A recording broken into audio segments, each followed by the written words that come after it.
من شہید وجدا ومن نام فاتا، جو سو جاتا ہے وہ کھو جاتا ہے، جو جاگ لیتا ہے وہ کچھ نہ کچھ پا لیتا ہے۔ معزز سامعین، چار دوست تھے، ایک سفر کے لیے نکلے اور ان کے پاس کھانے کے لیے سامان صرف اتنا تھا کہ ایک انسان کا پیٹ بھر سکتا تھا۔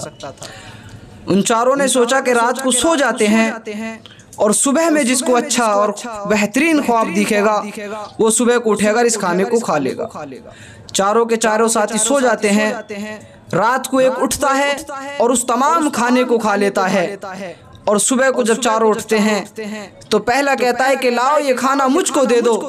میں پہلے اور دوسرے آسمان پر گیا اور جو میں نے اللہ تبارک و تعالیٰ کی تجلیات اور اس کے نور کو میں نے دیکھا وہ تم دنیا والوں کو کہاں نصیب ہو سکتا ہے، لاؤ یہ کھانا سارا مجھ کو دے دو۔ دوسرا کھڑا ہوتا ہے اور کہنے لگتا ہے میں تو تیسرے اور چوتھے آسمان پر گیا اور جو میں نے اللہ تبارک و تعالیٰ کا نور اور اس کی تجلیات کو دیکھا وہ تم دنیا والوں کو کہاں نصیب ہو سکتی ہیں، لاؤ چنانچہ کھانا مجھ کو دے دو۔ تیسرا کھڑا ہوتا ہے اور وہ کہتا ہے بھائی میں تو چھٹے اور ساتویں آسمان پر گیا اور جو میں نے اللہ کا نور اور اس کی تجلیات کو دیکھا وہ تم دنیا والوں کو کہاں نصیب ہو سکتی ہیں، لاؤ یہ سارے کا سارا کھانا مجھ کو دے دو۔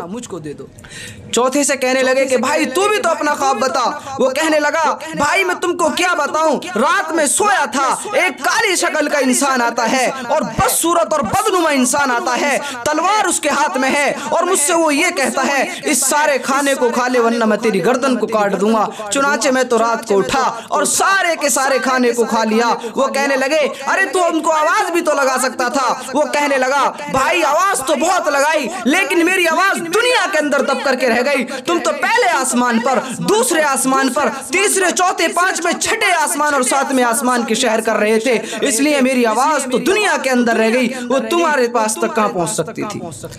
چنانچہ کسی نے خوب ہی کہا ہے، عربی کا مقالہ ہے من شہید وجدا ومن نام فاتا، جو سو جاتا ہے وہ کھو جاتا ہے اور جو جاگ لیتا ہے وہ کچھ نہ کچھ پا لیتا ہے۔